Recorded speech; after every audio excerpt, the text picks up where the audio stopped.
Bonjour frères et sœurs, bonjour tout le monde, bonjour tous ceux qui sont connectés.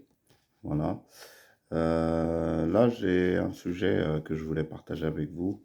Donc, c'est que dit la Bible concernant le divorce. Voilà. Donc, car nous avons aujourd'hui, tout le monde, plus ou moins, ont connaissance de tout ce qui se passe dans le monde. Aujourd'hui, le divorce est de plus en plus prononcé. Les gens se marient, le lendemain ils divorcent. Enfin, c'est vraiment, ça n'a plus aucun sens, quoi, le mariage aujourd'hui. Donc, en gros, mais on va essayer de développer pour pouvoir comprendre que dit la Bible, que dit la parole du Seigneur, surtout pour concernant le divorce, car c'est lui qui a instauré les règles, hein, c'est pas moi, c'est pas nous, c'est personne. Donc, nous sommes tenus de connaître les règles et les lois du Seigneur. Donc, nous allons prendre Matthieu chapitre 19 et au verset 5. Donc, on va voir ce qu'il est dit dans ce passage de Matthieu 19, 5. Donc, dans Matthieu 19, 5, il est dit, alors, on va lire à partir du verset 4. Voilà. N'avez-vous pas lu que le Créateur au commencement fit l'homme et la femme, et qu'il dit, au verset 5, c'est pourquoi l'homme quittera son père et sa mère et s'attachera à sa femme, et les deux deviendront une seule chair. Voilà. Donc les deux deviendront une seule chair. Donc ça veut dire quoi par là? Ça veut dire une seule chair, ça veut dire que en fait on est unis, mais tellement on est unis, on est fusionné. C'est une fusion en fait. La fusion en fait, elle a été créée par le Seigneur, car c'est lui qui a créé toutes choses. Et donc il parle d'union, et l'union, et en fait c'est une fusion. Voilà, donc ça veut dire qu'en fin de compte, quand on est marié, on peut plus vivre comme si qu'on était tout seul, un célibataire, on n'a aucun compte à rendre à personne, etc. Alors que là, le Créateur, lui, il a créé en fait ce fait de s'unir par les liens du mariage et de pouvoir partager la vie ensemble et passer la vie ensemble et supporter, endurer beaucoup de choses. Mais on va voir aussi Matthieu, chapitre 5 et verset 32, qu'est-ce qu'il est dit. Donc Matthieu chapitre 5, et on va prendre au verset 32.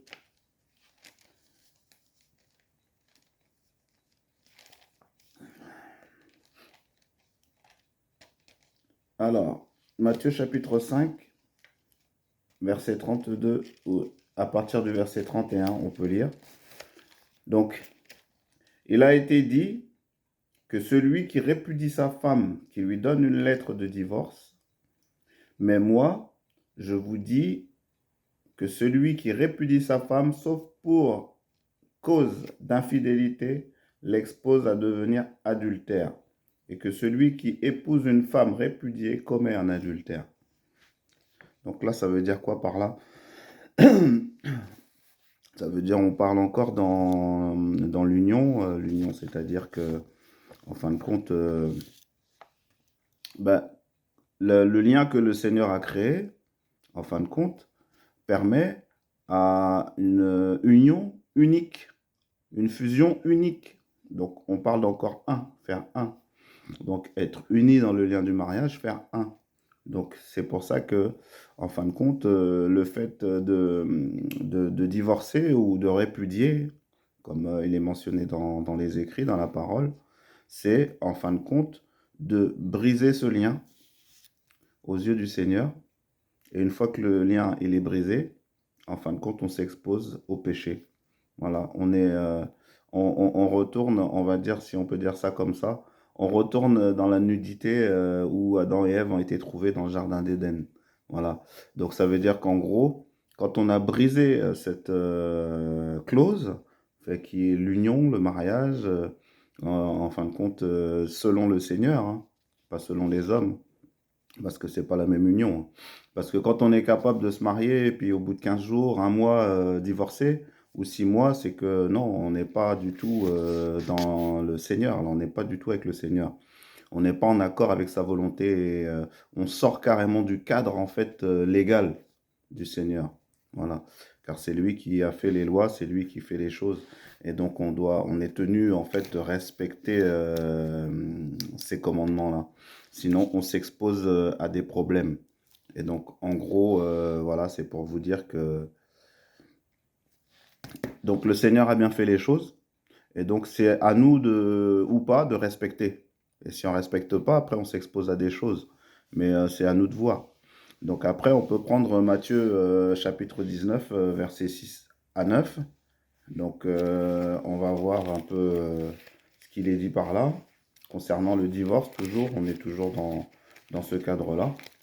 Parce que c'est important de savoir tout ça. Donc, Matthieu chapitre 19. Donc on est à partir du verset 6. Voilà. Il dit, ainsi ils ne sont plus deux, mais ils sont une seule chair. Que l'homme donc ne sépare pas ce que Dieu a joint. Pourquoi donc, lui dirent-ils, Moïse a-t-il prescrit de donner à la femme une lettre de divorce et de la répudier? Voilà. Au verset 8, il leur répondit, c'est à cause de la dureté de votre cœur que Moïse vous a permis de répudier vos femmes. Au commencement, il n'en était pas ainsi.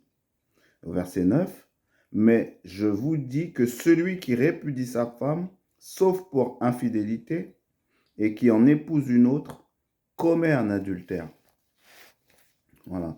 Donc on dit, sauf pour infidélité. Donc celui qui répudie, qui divorce, qui décide de divorcer, voilà, tout va pour n'importe quelle raison. Je ne t'aime plus, ça fait 1 an, 2 ans, 3 ans, 10 ans que je ne t'aime plus, etc. Je divorce. Voilà, c'est facile, hein. Donc en gros, on trouve la solution la plus facile pour pouvoir en fait carrément briser en fait le lien que le Seigneur a créé. Voilà, vous vous rendez compte, c'est un peu, c'est quand même particulier, quoi. Ça veut dire qu'au début, on va à la mairie, hein, ou pour certains à l'église, hein, on se fait vœu voilà, fidélité, etc. On s'engage, voilà, pour le meilleur et pour le pire. Et à la finale, au bout de 1 an, 2 ans, bah, je t'aime plus. Voilà, je t'aime plus. C'est quoi en fait ça? C'est quoi ça? Franchement, c'est pas compréhensible, quoi. Voilà. Mais quand il dit c'est à cause de la dureté du cœur, ça veut dire quoi? Ça veut dire à cause de la dureté du cœur des gens que, en fin de compte, ils n'avaient pas en fait à cette époque euh, le pardon. Voilà, ça veut dire pardonner. Ça veut dire mais si quelqu'un peut faire une erreur, peut commettre un péché, comme n'importe qui, parce qu'on n'est pas parfait. Voilà. Et donc, en gros, tellement que leur cœur, il était dur à cette époque-là, eh ben, le Seigneur, il a établi une règle, une loi, pour dire, voilà, sauf pour cause d'infidélité, donc on ne doit pas répudier sa femme.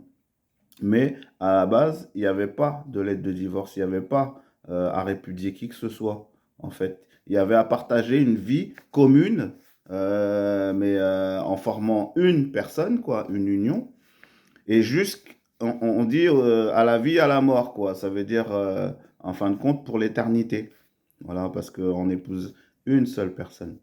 Ça veut dire, en gros, c'est ça, le Seigneur, il a mis un amour unique, car il a un amour unique. Et il nous aime de tout son cœur. Et il a créé cet amour, en fait, pour pouvoir nous unifier dans son amour. Ça veut dire, c'est la même manière que ben, pour, en fait, imager, c'est que en faisant cette union, voilà, cet amour qu'il a donné, c'est pour créer entre l'humanité et chaque être humain, chaque prochain, chaque personne, euh, en fait, constituer son Église. Voilà, tout simplement. Et c'est pour ça qu'il a mis cette union. Cette union, c'est un pilier unique. Et ce pilier unique, c'est celui qui a créé toute chose. C'est Jésus-Christ. Voilà. Donc Jésus-Christ, c'est un pilier unique. C'est lui, c'est le seul. C'est lui, c'est le créateur. C'est lui qui a créé. Avant, il a créé par la parole. Par la parole, il nous a guidés. Et par la parole, aujourd'hui, il nous conduit. Voilà. Et donc, ça veut dire que celui qui comprend, comprend. parce que vraiment, c'est quelque chose de grave, le divorce.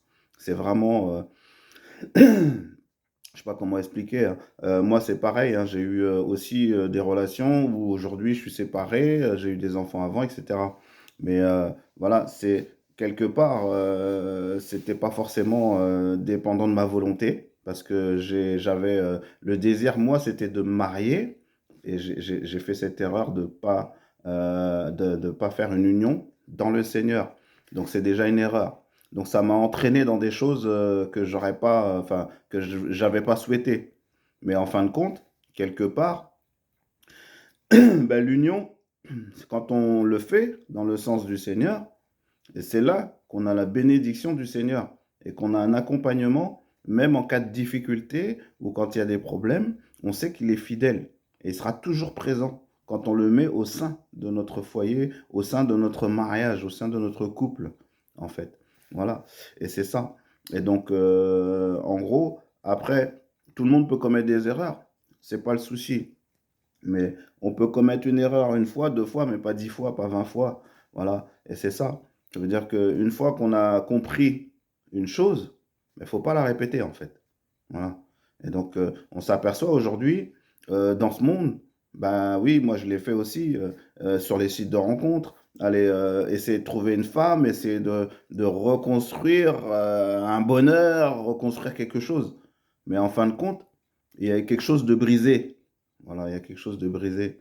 Pourquoi? Parce que quand on est en dehors des accords du Seigneur, voilà, eh ben, on est dans le péché. Voilà. Et on ne peut pas faire autrement. Et on n'aura pas la bénédiction. Pourquoi? Parce que le Seigneur ne bénit pas ça, en fait. Le Seigneur bénit, voilà, on va le voir, voilà, dans Matthieu, on va dire 19, verset 6. Il dit, ainsi ils ne sont plus deux, mais une seule chair. Voilà. Donc ça veut dire ce que ça veut dire. Donc les mots parlent d'eux-mêmes. Donc la parole, elle dit les choses. Donc celui qui veut entendre et qui ouvre les oreilles de son cœur, eh bien il pourra entendre avec les oreilles de son cœur, pour l'amour de l'autre, pour l'amour des autres. Voilà. Et il faut cesser de dire sans cesse ah, je l'aime plus, ça fait 5 ans, je comprends pas, ou ça fait 10 ans, ou ça fait 2 ans, ou ça fait. Non. Ça n'existe pas, ça, en fait. Ça n'existe pas. Quand ça arrive, là, il faut se remettre en question. Hein. Faut se dire, en fait, pourquoi j'ai épousé cette personne? Qui m'a poussé à épouser cette personne? Voilà. Parce que c'est un choix qu'on a fait, en fait. Et surtout, quand on fait ce choix-là, on a là et on signe. Quand on a signé, on s'est engagé. C'est comme un contrat. Bah, peu importe, un contrat d'assurance, peu importe n'importe quel contrat, quoi, un bail ou quoi que ce soit. Mais on signe, on s'engage à respecter, tout simplement. Donc, en gros, il dit au verset 6, 19, Matthieu 19, verset 6, ainsi ils ne sont plus deux, mais ils sont une seule chair. Que l'homme ne sépare, donc ne sépare pas ce que Dieu a joint. Voilà, c'est ni plus ni moins. Et on a rien à rajouter là-dessus, quoi. Celui qui veut rajouter, c'est qu'il veut refaire les règles de Dieu, il veut refaire les lois de Dieu. Et là, c'est autre chose, quoi. Donc, en fait, la personne qui, comme ça, il veut réécrire la parole. On ne peut pas réécrire la parole, elle est déjà écrite. Elle est déjà écrite, elle est écrite comme ça. Donc, qui c'est qui va défier Dieu et dire non, il n'aurait pas dû dire ça comme ça, ou il n'aurait pas dû écrire ça comme ça, ou il n'aurait pas dû faire ça comme ça? Qui est capable de faire ça? Voilà, d'aller devant Dieu et lui dire ouais, là, t'as fait une erreur. Non. Alors, il faut se remettre en question. À un moment donné, il faut se repentir. Et se repentir, c'est auprès aussi de nos partenaires, de notre partenaire, de la personne avec qui on a décidé de partager nos vies, quoi. Parce qu'en fin de compte, ben, se remettre en question, parce que dire que oui, l'autre, il a fait ci, l'autre, il a fait ça, etc. Ouais, mais est-ce que c'est une bonne chose de faire comme ça? Parce que finalement, quand tu dis l'autre, et toi? Et toi alors? Et toi? Voilà. Parce que l'autre, c'est bien beau hein, de tout le temps l'autre. Mais et toi? Est-ce que tu te remets en question, toi? Voilà. C'est ça, en fait, l'amour. C'est ça. Parce que demain, chaque personne, ils vont partir, ils vont aller rencontrer une autre personne et ainsi de suite. Voilà. Et finalement, ben, ça va recommencer encore parce qu'on va dire l'autre, l'autre, l'autre. Voilà. C'est toujours l'autre. Mais c'est jamais soi. Mais à un moment donné, il faut se remettre en question. Parce que moi, je dis quelque part, par rapport à la vie que j'ai menée avant, moi, hein, je parle de moi, je témoigne de moi-même. Je ne parle pas de quelqu'un d'autre. Voilà, je parle de moi. Moi, j'ai fait une grosse erreur dans ma vie. Et cette grosse erreur, c'est de ne pas avoir suivi la parole du Seigneur. Voilà ma grosse erreur. Et c'est la seule grosse et unique erreur que j'ai pu commettre dans ma vie, c'est de m'éloigner de cette parole qui m'a donné des instructions pour pouvoir construire une vie de bonheur et être heureux. Voilà. Et c'est ça. Et donc, c'est ce qui m'a causé beaucoup de déboires et beaucoup de malheur dans ma vie. Donc, à un moment donné, il faut se remettre en question. On ne peut pas que dire l'autre, l'autre, l'autre, l'autre. Non. Voilà. C'est la parole, elle est claire. Voilà. Ainsi, ils ne sont plus deux, mais une seule chair. Ça veut dire que tu es avec quelqu'un, ben, tu réfléchis plus pour toi-même. Voilà. Pourquoi? Parce que si tu réfléchis pour toi-même, en fin de compte, tu vas dire, tu vas regarder que les défauts de l'autre, on va regarder que les défauts de l'autre, et puis on va pas se remettre en question. Et à la finale, eh ben, au bout d'un an, ah ben, je l'aime plus. C'est pas la personne que j'ai épousée. C'est pas cette personne-là que je le voyais pas comme ça. Non, c'est que tu ne te voyais pas comme t'étais. Tu ne te voyais pas comme t'étais. Voilà. Et c'est pas l'autre. Parce que l'autre, ça se trouve, l'autre, il n'a pas changé. Il a toujours respecté, il est toujours resté fidèle, il est toujours resté droit, ou même peu importe qu'il soit pas resté fidèle ou pas fidèle, peu importe. Et les conditions, elles sont là. Ça veut dire, le Seigneur, qu'est-ce qu'il a mis par là? Qu'est-ce qu'il a écrit par là? Qu'est-ce qu'il a voulu dire par là? C'est l'amour, l'amour de son prochain. Donc tu pardonnes. Mais si tu pardonnes vraiment. Même si la personne, oui, elle a été infidèle, soit, oui, elle a fait une erreur, soit, ça peut arriver. Mais est-ce que pardonnes-tu vraiment? Est-ce que tu as vraiment cet amour profond pour cette personne que tu as épousée, pour lui pardonner? Voilà. Et dire, voilà, on se remet dans le droit chemin, dans un rail qui est la parole. Voilà, c'est un guide qui nous permet de diriger nos vies, diriger nos pas. Et c'est ça, en fait. Et ce qui est important, c'est ça la finalité. Donc, chaque personne a une vision différente de la vie, oui, mais il y a une vision qui est celle du Seigneur. Et celle-là, c'est une bonne vision. Pourquoi? Parce que Dieu ne peut pas se tromper et Dieu est fidèle. Voilà. Donc, en gros, pour expliquer la chose, on va prendre 1 Corinthiens chapitre 7 et verset 15. 1 Corinthiens chapitre 7 et verset 15. Voilà. Donc, parce que moi, je ne peux pas expliquer les choses de moi-même, mais par contre, en fin de compte, je peux, à travers ce qu'on peut lire dans la parole, et ce qu'on peut exprimer, en fait, par aussi l'appui du Saint-Esprit, c'est l'Esprit du Seigneur, qui permet qu'on puisse avoir le discernement pour comprendre les choses. Mais encore, faudrait-il être disposé, en fait, à entendre la voix du Seigneur, entendre la voix du Saint-Esprit, entendre, observer les signes qu'il nous donne pour pouvoir discerner et comprendre une situation. Voilà. Parce que souvent, des fois, je dis aux gens, ouais, surtout, faut pas divorcer, etc. Mais les gens, en fait, dans ce fait-là, ils comprennent pas qu'à un moment donné, il faut qu'ils prennent des directives. Voilà, ça veut dire, oui, d'accord, pas divorcer, soit, mais que faire? Voilà, c'est ça qui est important. Voilà, parce que en fin de compte, on est là, on subit, on subit, on subit, mais en fin de compte, à un moment donné, on en a, des fois, le moral, il n'est pas forcément au beau fixe, ou des fois, le moral, il peut en prendre un coup parce que, ouais, c'est compliqué. Voilà, c'est compliqué. Mais ce que je veux dire par là, c'est qu'à un moment donné, il y a des moyens qui sont mis en place par le Seigneur pour pouvoir nous approcher de lui et lui demander de l'aide, comme par exemple la prière. Voilà, la prière et aussi la parole.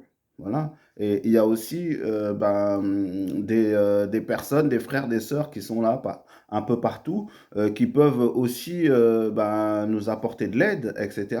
Donc, en fin de compte, il s'agit de pas rester dans sa petite bulle et puis de pas chercher à comprendre et se dire, ouais, de toute façon, elle est comme ça, elle changera jamais, ou lui, il est comme ça, il changera jamais. Non, c'est pas ça en fait. C'est qu'à un moment donné, l'amour, c'est comme un feu. C'est comme un feu. Et dans ce feu, on met des petites bûches. Voilà, pas dans le mauvais sens, attention. Hein, je parle de le vrai, le bon feu. Le feu qui réchauffe, le feu qui. Voilà, le feu du Seigneur. Voilà, la vie. Voilà, c'est ça. Parce qu'en fin de compte, si on n'alimente pas cet amour, en fin de compte, ben, il ne peut pas croître, il ne peut pas grandir. Parce que c'est pas on se marie, puis ça y est, c'est fini, il n'y a plus rien à faire. Hein. Moi, je suis marié, je suis fidèle à ma femme. Hein. J'aime ma femme, j'ai même pas besoin de regarder une autre femme à côté. Oui, j'ai des yeux, je croise des femmes tous les jours, même dans la rue ou dans un magasin, etc. Mais en fait, ce regard que j'ai envers les autres femmes, je l'ai pas, j'ai pas le même regard envers ma femme. Voilà, ma femme, je l'aime, c'est elle que je désire. Et je désire pas une autre femme, même s'il y a des femmes qui s'habillent des fois, on va dire, un peu vraiment un peu osées, on va dire. Voilà. Donc après, celui qui tombe dans le piège de son regard et de son esprit, parce qu'on peut pécher par la pensée aussi, mais déjà, rien que les yeux déjà. Voilà, regarder les fesses des autres femmes, alors qu'on est marié et qu'on a une femme. Je suis désolé, il y a un problème. Déjà là, à partir de là, déjà, il y a infidélité. Déjà, rien que là. L'infidélité des yeux. Voilà, ça veut dire l'esprit est infidèle. Mais vous ne le voyez pas que vous êtes infidèle. Mais vous êtes infidèle en réalité. Voilà, moi je vous dis la vérité, c'est ça. Le Seigneur Jésus, c'est le chemin, la vérité et la vie. Voilà, donc vous êtes infidèle.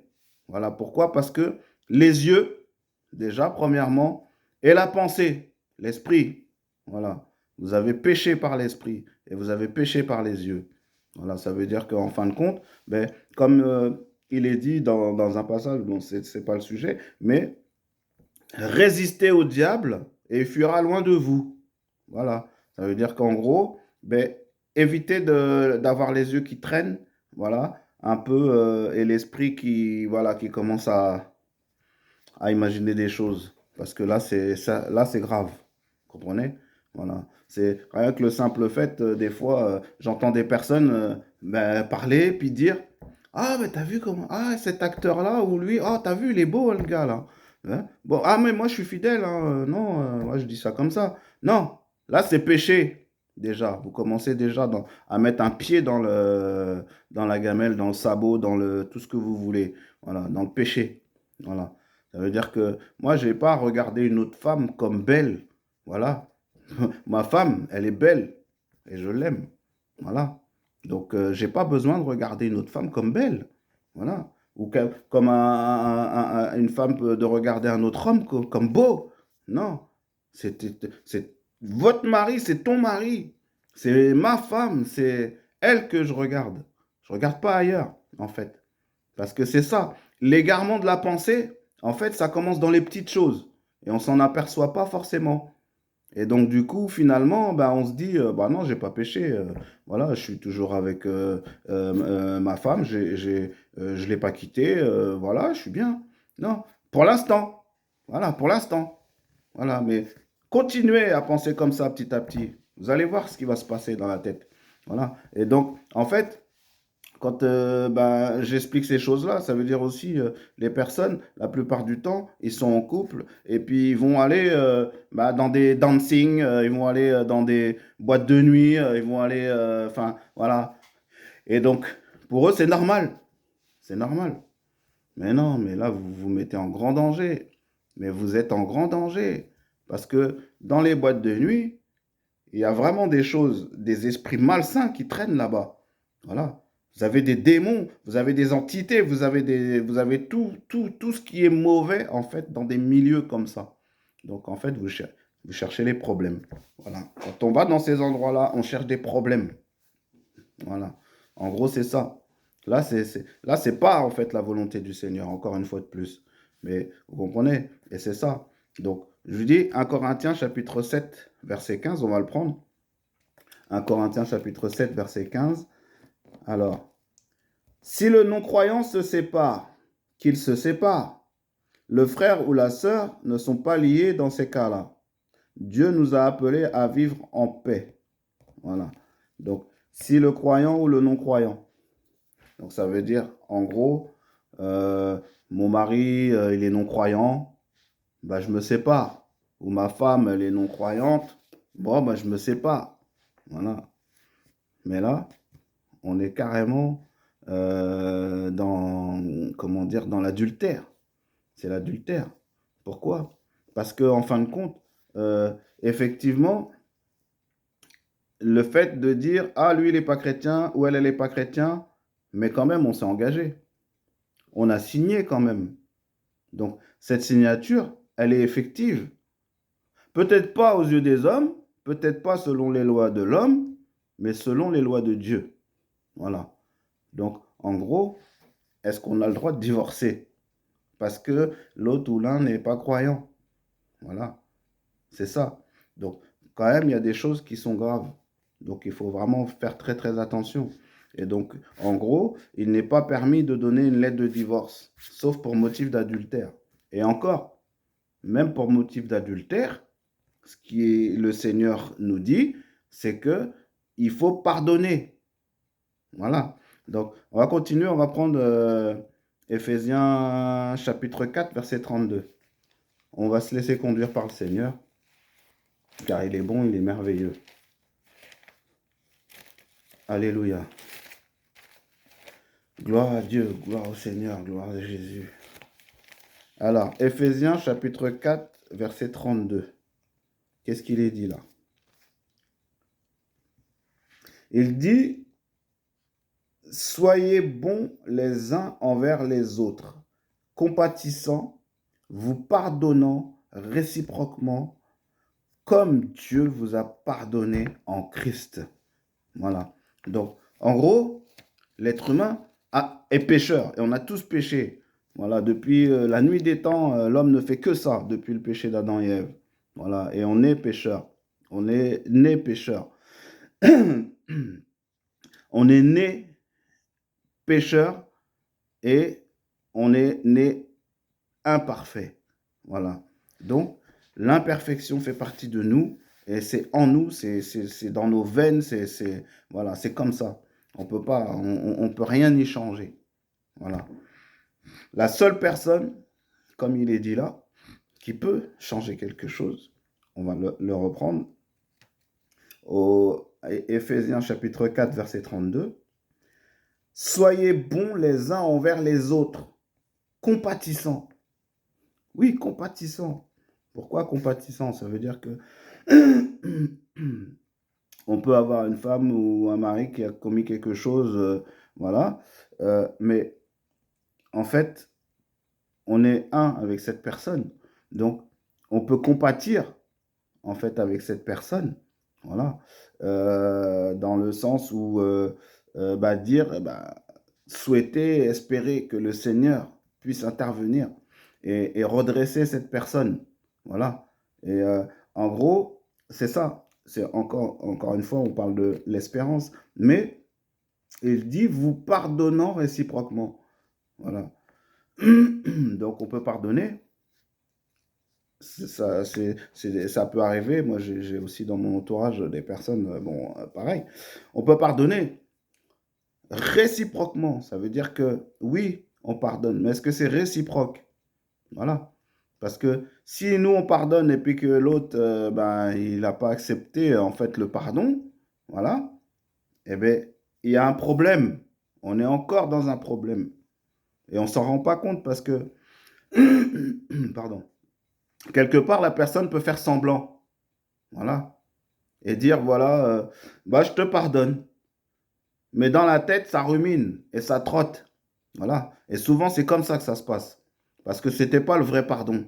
Ce n'était pas un pardon sincère. C'était sur le moment, je te pardonne. Voilà. Mais tu verras ce que je vais faire. En gros, c'est ça. Ça veut dire que je te pardonne, mais tu verras. Voilà. Et ça veut dire qu'en gros, ben, on n'a pas vraiment pardonné. Parce que quand on pardonne le plus sincèrement du monde et on se ressaisit et on reconstruit et on remet les choses en place. Et on redémarre, comme on dit, sur de bonnes bases. Voilà, c'est ça en fait, le vrai pardon. Le vrai pardon et la repentance surtout, parce que il ne s'agit pas que de la personne qui a pardonné, voilà, ou ni que de la personne qui demande pardon. Non, parce que la personne qui a fauté, qui demande pardon, elle doit se repentir. Cette personne-là doit se repentir, voilà, et faire ce qu'il faut, en fait, pour justement ne pas recommencer. Ne pas recommencer. Parce qu'on peut répéter maintes et maintes fois cette chose. Et comme on sait, l'infidélité, ça blesse. L'infidélité, ça fait mal, quelque part. Donc, en fait, c'est une souffrance pour l'autre, pour notre conjoint, pour notre partenaire. Voilà. Et donc, il faut le comprendre. Et donc après, c'est là qu'on se dit aussi, il faut être compatissant, hein. Parce que celui qui a fauté, ben, faut qu'il soit compatissant, hein. Parce que non seulement compatissant dans le sens qu'on a blessé notre partenaire, hein, que ce soit homme ou femme, peu importe, voilà. Donc, on a commis une faute. Donc, à un moment donné, il faut être compatissant. Voilà.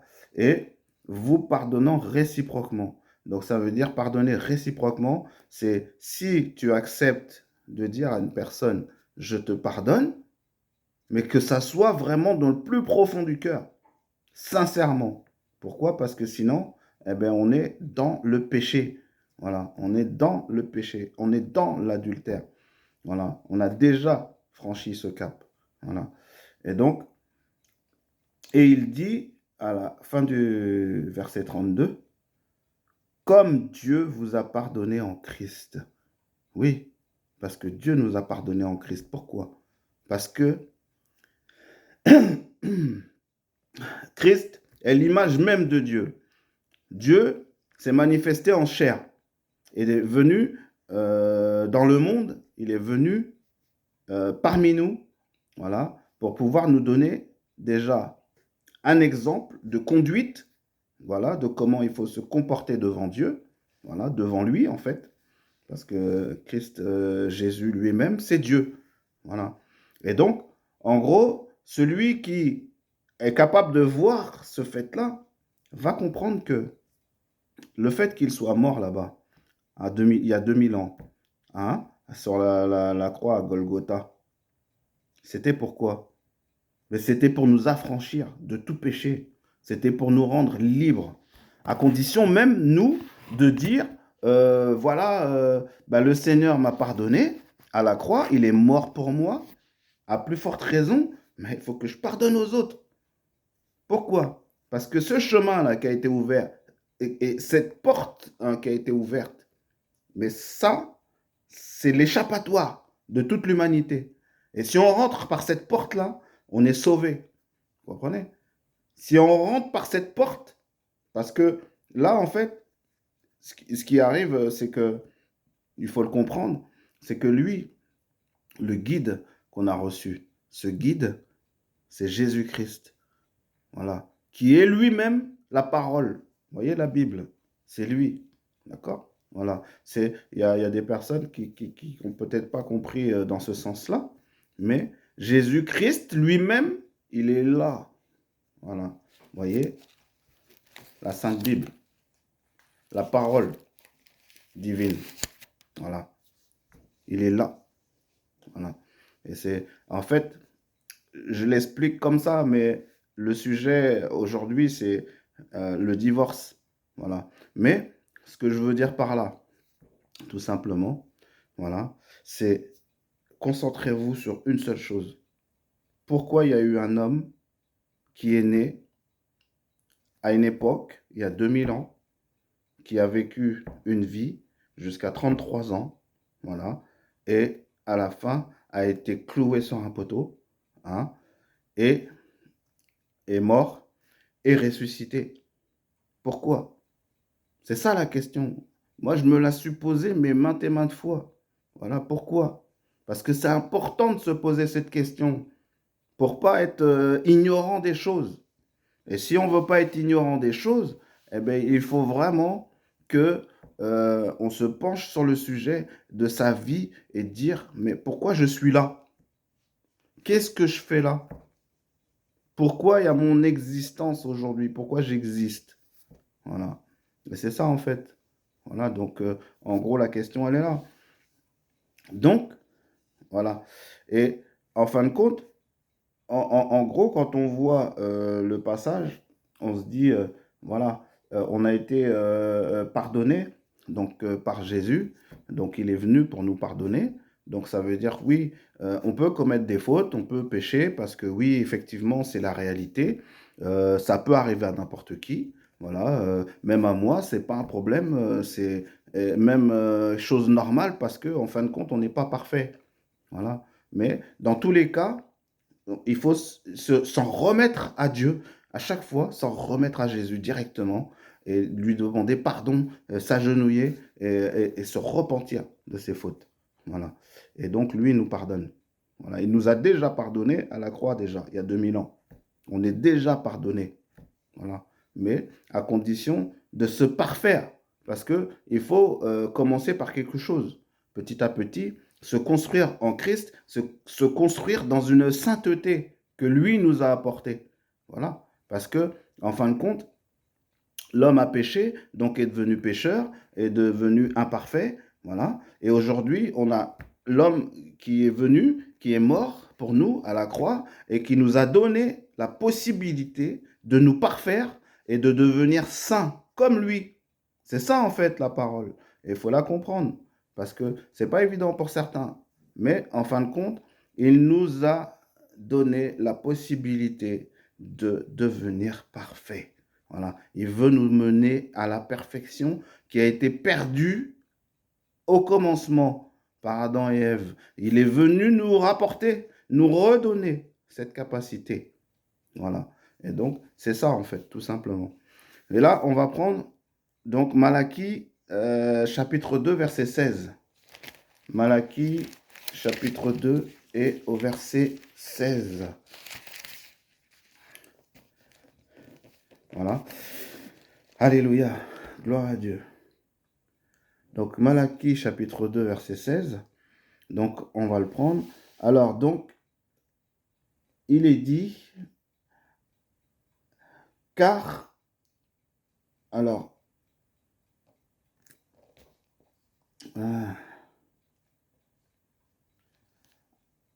il a dit au verset 16, car je hais la répudiation, dit l'Éternel.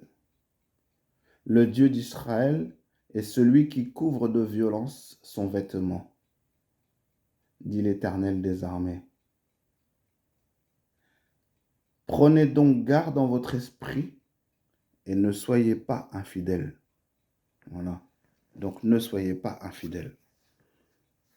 Ça veut dire ce que ça veut dire. Voilà. Donc vous l'avez, Malachie, chapitre 2 et verset 16. Car je hais la répudiation. Je la hais, la répudiation, dit l'Éternel, le Dieu d'Israël.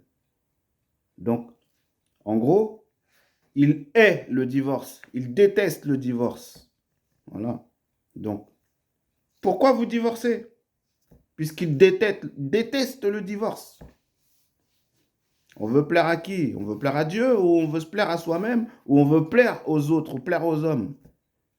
Et dire, tu vois, ah, il m'a fait ci, oh, je divorce. Oh, elle m'a fait ça, oh, je divorce. Non. On veut plaire à qui, là? Voilà. C'est ça, en fait. Parce que de toute façon, à un moment donné, on sera jugé. On sera jugé. Voilà. Mais, vous voyez, même malgré qu'il ait dit, en fin de compte, qu'il a permis une lettre de divorce, voilà, parce que à cause de la dureté des cœurs bah, de l'homme, de l'être humain. Voilà. Mais en fin de compte, ça veut dire, celui qui a fauté, il a le droit de se marier plus que l'autre qui n'a pas fauté. C'est ça, en fait. Quand on comprend la chose, on se dit quand même que celui qui est innocent, qui a été trahi en fait quelque part, il aurait plus le droit de se remarier, voilà, plutôt que l'autre qui a fauté. Voilà. Donc, est-ce qu'on, nous, on constitue et est-ce que c'est nous qui faisons les lois de Dieu?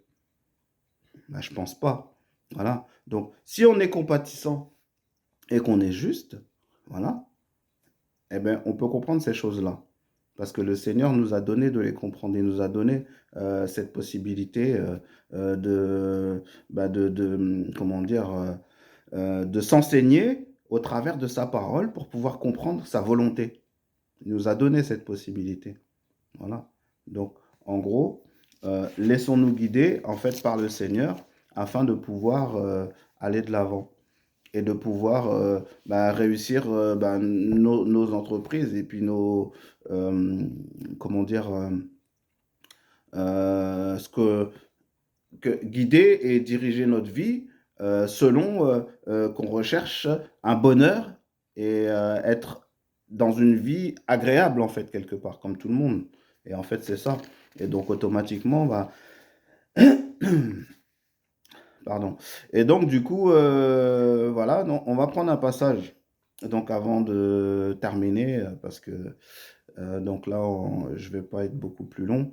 Mais je tenais à partager ce fait-là donc sur le divorce et donc qui est chose très importante parce que je sais qu'il y a des personnes aussi qui traversent des difficultés en ce moment.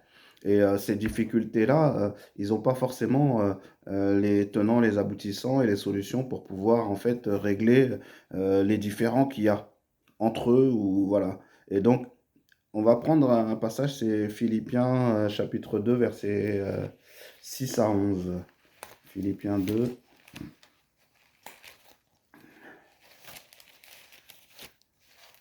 Chapitre 2, Philippiens chapitre 2.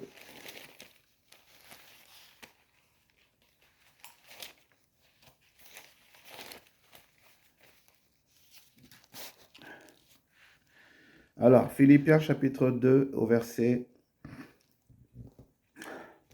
6, et on va lire à partir du verset 5.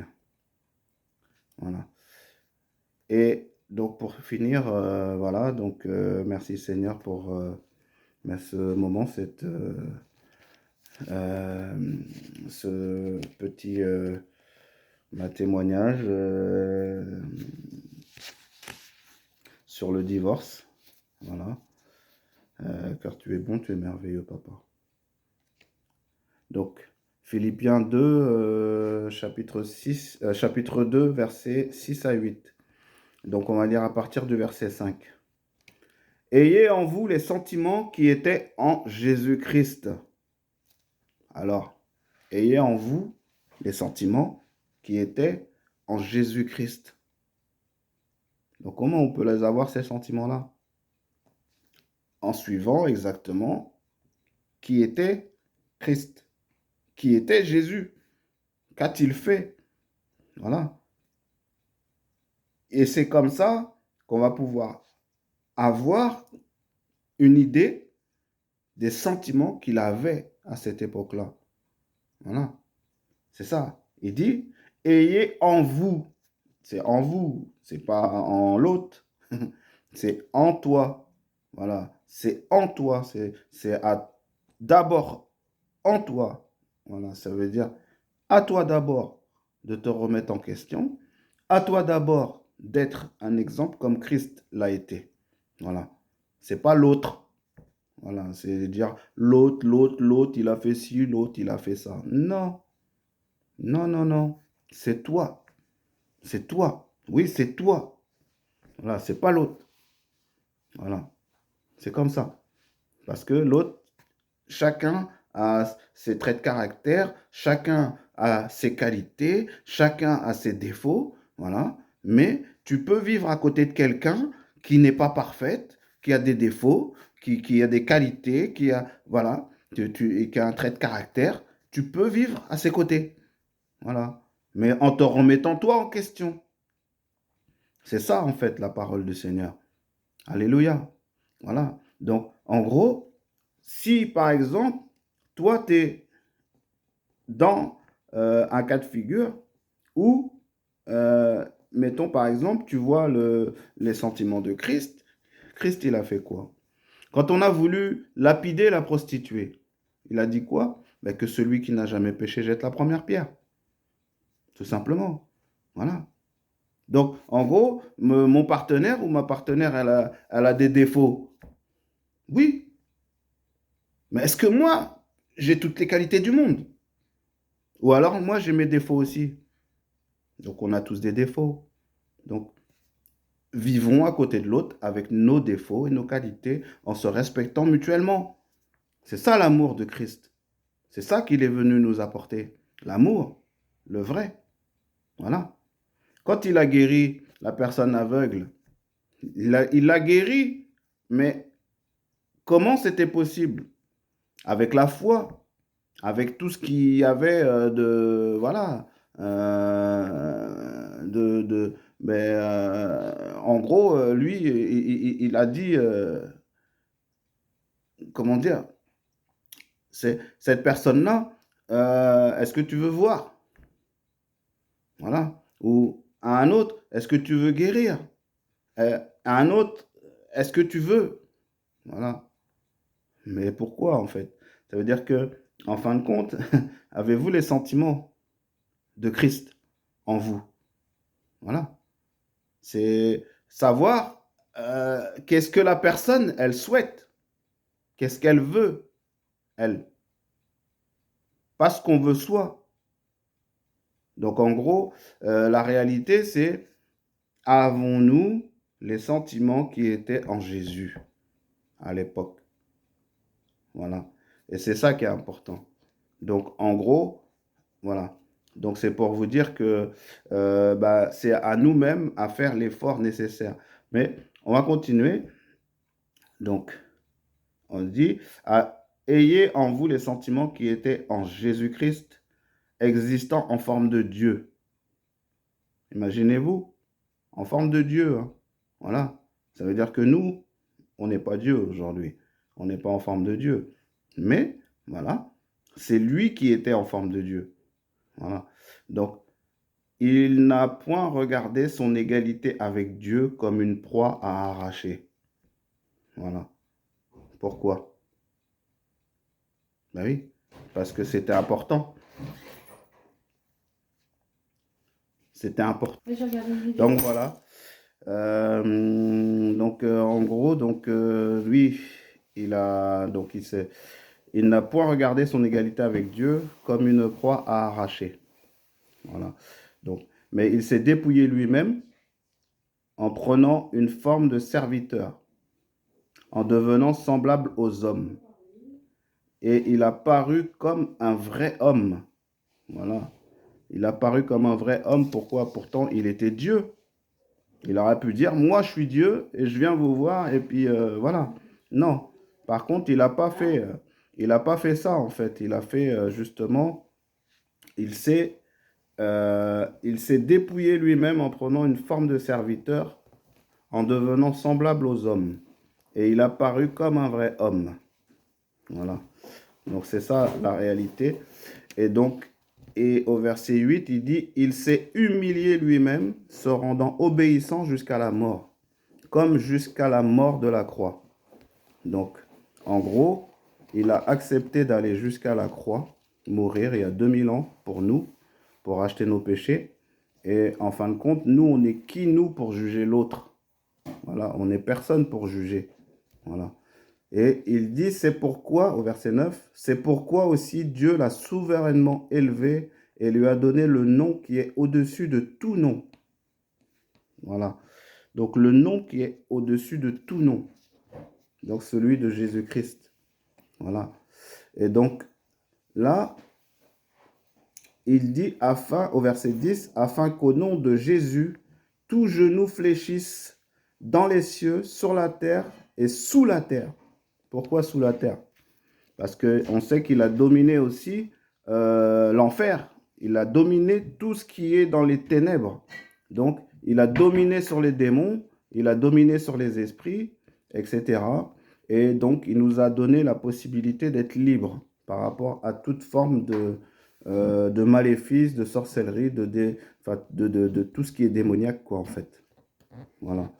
Et donc, au verset 11, pour terminer, frères et sœurs, donc, et que toute langue confesse que Jésus-Christ est Seigneur à la gloire de Dieu le Père, alors que son nom soit glorifié. Voilà. Que son nom soit glorifié et soit proclamé sur toute la surface du sol. Voilà. Donc, en gros, pour vous revenir un peu sur le sujet qu'on avait mis au départ, donc le divorce, donc on sait que le Seigneur a en horreur le divorce, et le divorce, donc, a été permis pour justement à cause de la dureté des cœurs des gens. Mais c'était uniquement pour ça qu'il a instauré cette loi, pour donner une lettre de divorce. Voilà. Donc, en gros, ben, si ça a pu éclairer certains, eh ben, à la gloire du Seigneur. Et là, je vais faire une petite prière. Merci, Papa. Merci pour ta bonté. Merci pour ta miséricorde. Merci pour cet instant passé au travers de cet enseignement, au travers de la Bible. Gloire te soit rendue, Papa. Merci pour ça. Et merci d'avoir éclairé certains par rapport à ta parole. Merci aussi de m'avoir permis en fait de pouvoir donc exposer ces faits et de m'avoir conduit, car c'est pas toujours facile de pouvoir faire comprendre ta parole et uniquement ta parole, et c'est pas moi que je suis venu glorifier aujourd'hui. Gloire te soit rendue pour ça. Merci pour ton amour, ta bonté. Que ton règne vienne, que ta volonté soit faite sur la terre comme au ciel. À toi appartiennent la puissance et la gloire dans les siècles et les siècles. Surtout, pardonne-nous nos manquements, nos faiblesses. Pardonne aussi à ceux qui ont donc accepté le divorce et qui ont pu donc donner accès au diable. Et donc, donne-leur la force de pouvoir comprendre leurs erreurs et de pouvoir corriger si c'est encore possible. Gloire te soit rendue pour ça. Et c'est au nom de Jésus-Christ de Nazareth que nous te prions. Amen. Ben voilà, frères et sœurs, donc merci. Puis on verra dans une prochaine vidéo pour d'autres sujets que le Seigneur m'a mis à cœur. Et à ce moment-là, donc, je ferai passer donc un, un petit message pour signaler le jour, la date. Voilà. Donc bonne journée à vous et donc à bientôt et soyez tous bénis.